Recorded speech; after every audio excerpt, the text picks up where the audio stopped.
मैं अपने सहयोगी पत्रकार के साथ यूपी के गाजीपुर में भीम आर्मी के द्वारा किए गए प्रदर्शन के ऊपर चर्चा कर रहा था कि ये प्रदर्शन क्यों किया गया। लेकिन तभी खबर दिल्ली से आई कि दिल्ली में दंगे हो रहे हैं, पूर्वी दिल्ली में हिंसा भड़क उठी है। क्या ये सब इसलिए होने दिया गया ताकि हेडलाइन बने कि जिस वक्त ट्रंप भारत में उतरे थे, दिल्ली में दंगे हो रहे थे? ऐसा कभी नहीं हुआ कि एक हाई प्रोफाइल राष्ट्रीय मेहमान भारत आया हो और भारत की राजधानी दिल्ली में दंगे हो रहे हों। ये और बात है कि इस हिंसा की प्रशासनिक जिम्मेदारी अब के मीडिया समाज में किसी की भी नहीं होती है। फिर भी ये बात दुखद तो है कि हम किस तरह की राजधानी दुनिया के सामने पेश करना चाहते हैं। इस राजधानी के चुनाव में गोली मारने के नारे लगाए गए, उसके बाद सरेआम पिस्टल लहराने की कोशिश की गई और अब तो गोली चला दी भी गई। गोली चलाने और चलाने की कोशिश की यह तीसरी घटना हो गई है। क्या वाकई किसी ने इस बात की फिक्र नहीं की कि केंद्र सरकार का तंत्र राष्ट्रपति ट्रंप के स्वागत की तैयारियों में लगा हुआ है तो दिल्ली शांत रहे, दंगे की नौबत ना आए? या फिर दिल्ली के पूर्वी हिस्से में हिंसा इसलिए हुई या होने दिया गया ताकि जब तमाम चैनलों की स्क्रीन ट्रंप के आगमन की तस्वीरों से भरे हुए हों तब हिंसा का खेल खेला जाए? लेकिन ऐसा तो हुआ नहीं। हिंसा की घटना ने ट्रंप के कवरेज के असर को गायब कर दिया। भले ही टीवी पर हो ना हो, लेकिन दिल्ली इस वक्त इस शहर की चिंता में डूबी है कि उसका ध्यान जलती दुकानों और चलती गोलियों में फंसा हुआ है। जहां तक रही हिंसा की बात, तो यूपी पुलिस को भी गाजीपुर में लगा कि हिंसा हो सकती है। क्यों हो सकती है? क्योंकि हिंसा भीम आर्मी कर सकती है। ऐसा गाजीपुर पुलिस को उस समय प्रतीत हुआ जब भीम आर्मी ने गाजीपुर में प्रदर्शन किया और इसीलिए गाजीपुर के अंबेडकर पार्क में भीम आर्मी को पुलिस द्वारा घेर लिया गया और कहा गया कि यहाँ धारा 144 लगी हुई है। देश का माहौल कुछ ऐसा चला है कि अगर आपने नागरिकता संशोधन कानून का विरोध किया तो पुलिस आपको नहीं छोड़ेगी। नमस्कार, मैं हूं अभिनेंद्र और कैमरे के पीछे हैं सऊद अंसारी। आपने देखना शुरू कर दिया है एबीटी न्यूज। 23 फरवरी को जनपद गाजीपुर में भीम आर्मी का प्रदर्शन हुआ। आपको बता दें कि 23 फरवरी को भीम आर्मी की तरफ से भारत बंद का ऐलान किया गया था।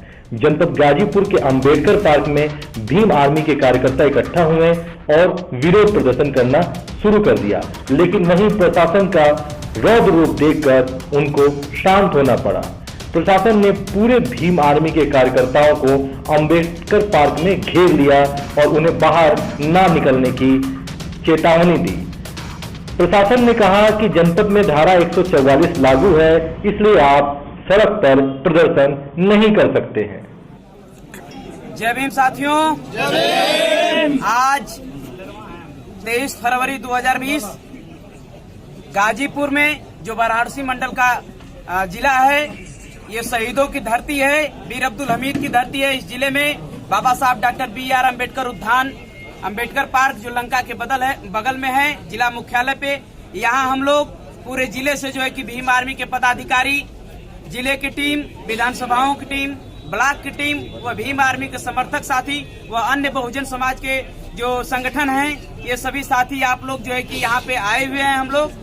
और ये गाजीपुर की जो प्रशासन व्यवस्था है, प्रशासनिक व्यवस्था है, माननीय डीएम जी के माध्यम से जो है कि हम लोगों को अनुमति नहीं दी जा रही है। पूरे जिले में जो है कि 144 धारा लागू की गई है और हमें पूरी तरह से जो है कि अंबेडकर पार्क में ही जो है कि ब्लॉक कर दिया गया है, बंद कर दिया गया है। आप लोग देख सकते हैं। हम चाहेंगे कि साथियों से थोड़ा सा कैमरा आप पीछे की तरफ घुमा लें। आज जो है कि पूरे जिले की फोर्स जो है कि यहाँ आई हुई है और पूरा जितनी हमारी संख्या है उसके आसपास जो है कि कम से कम हजारों की संख्या में पुलिस प्रशासन यहाँ आई हुई है। सदर एसडीएम यहाँ है, एडीएम है, पूरे जिले की फोर्स यहाँ लगी हुई है। हम लोगों को बाहर नहीं जाने दिया जा रहा है। यह बताया जा रहा है कि यहीं से आप अपना ज्ञापन दे दें, लेकिन हम लोग अनवरत यहाँ बने हुए हैं। हमारी टीम जो है कि यहाँ बनी हुई है। आप लोगों को इस समर्थन और इस प्यार के लिए बहुत बहुत आभार। आप लोगों ने जो सहयोग दिया है, यह बहुत बहुत आभार। हम किसी भी हद तक जो है कि आखिरी दम तक हम न लाठियों से डरेंगे, ना गोली से डरेंगे, ना ही मुकदमों से डरेंगे। हम आखिरी दम तक जो है कि अपनी इस मुहिम को जिंदा रखेंगे। आरक्षण को बहाल करने की जो हमारी मुहिम है, जो हमारी मांग है, वह जिंदा रहेगी। आरक्षण में जो प्रमोशन की व्यवस्था है, वह हम कोशिश लगातार जारी रखेंगे। मुख्य रूप से आपकी मांग क्या है? जी हमारी मुख्य मांग जो है वो जो सुप्रीम कोर्ट केंद्र सरकार के माध्यम से सुप्रीम कोर्ट की जो ये आदेश लाई है कि जो प्रमोशन की व्यवस्था है आरक्षण में उसको समाप्त करने की जो कोशिश की जा रही है, प्रमोशन में जो आरक्षण की व्यवस्था है उसको कमजोर करने की कोशिश की जा रही है सुप्रीम कोर्ट के माध्यम से। हम सुप्रीम कोर्ट के इस फैसले का भी विरोध करते हैं और इस केंद्र सरकार की नीतियों का भी विरोध करते हैं और आखिरी दम तक करेंगे, क्योंकि हमारा फंडामेंटल राइट है। हम हर स्तर से अगर आज हम नहीं लड़ेंगे तो आने वाले समय में हमारी जो है कि पीढ़ियां गुलाम पैदा होंगी। इसलिए हम हर हाल में आर्मी। आगे की रणनीति क्या होगी आपकी? जी सर, आगे की रणनीति क्या होगी? आगे की रणनीति जैसा हमारे भाई चंद्रशेखर आजाद जी जो चीफ है भीम आर्मी के, राष्ट्रीय अध्यक्ष विनय रतन जी, जिस तरह से हमें नेतृत्व से, राष्ट्रीय नेतृत्व से जिस तरह से निर्देश मिलेंगे उस तरह से हम लोग जो है कि लगातार ये आंदोलन चलता रहेगा। अभी तो अनिश्चित स्थिति में। आज का ये जो भीम आर्मी के द्वारा आह्वान किया गया था, इस कार्यक्रम के इनके द्वारा कोई अनुमति नहीं ली गई थी और प्रशासन यहाँ पे जनपद की शांति व्यवस्था को बनाए रखने के लिए मुस्तैद था। इसका संज्ञान लिया गया था और आज इनके द्वारा जो जुलूस निकालने का प्रयास किया गया उसको बिल्कुल बलपूर्वक मना किया गया। इनको ये नहीं करेंगे। 144 लागू है और इस पार्टी के द्वारा शांतिपूर्वक ढंग से अपना विज्ञापन सौंप दिया गया है।